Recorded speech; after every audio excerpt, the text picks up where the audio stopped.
17. februar. Božji slatki naumi. A kad odluči onaj koji me izdvoji u utrobi majke moje i pozva svojom milošću. Galačanima 1:15. Razmislite o Pavlovom obraćenju, o Kristovoj suverenosti i o tome kakve veze Pavlovi grijesi imaju sa vašim spasenjem. Pavao kaže da ga je Bog izdvojio u utrobi majke, a onda ga je, poslije mnogo godina, na putu za Damask pozvao svojom milošću. Galačanima 1:15. Ovo znači da je u periodu između Pavlovog rođenja i njegovog poziva na putu za Damask on već bio izabran, ali još nepozvano Božje oruđe. Djela apostolska 9:15 i 22:14.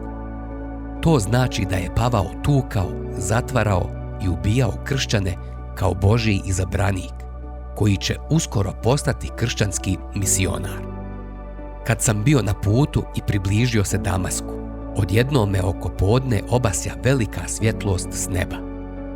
Padoh na zemlju i čuh glas gdje mi govori: Savle, Savle, zašto me progoniš?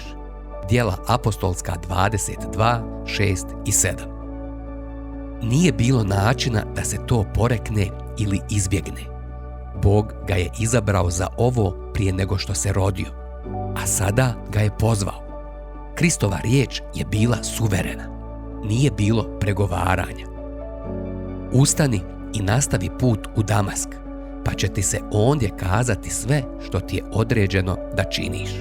Djela apostolska 22:10. Događaj u Damasku nije predstavljao konačnu, slobodnu volju koja je popustila Kristu nakon decenija Božjeg bezuspješnog truda da ga spasi. Ne. Bog je odredio vrijeme da ga izabere, prije nego što se Pavao rodio, i odredio je vrijeme da ga pozove na putu za Damask. Bog je pozvao, a taj poziv je proizveo predanje. Zato su grijesi koje je Bog dozvolio između Pavlovog rođenja i trenutka njegovog poziva bili dio plana, s obzirom da ga je Bog mogao pozvati i ranije. Imamo li ikakvu predstavu o tome kakav je bio plan za te grijehe? Da, imamo.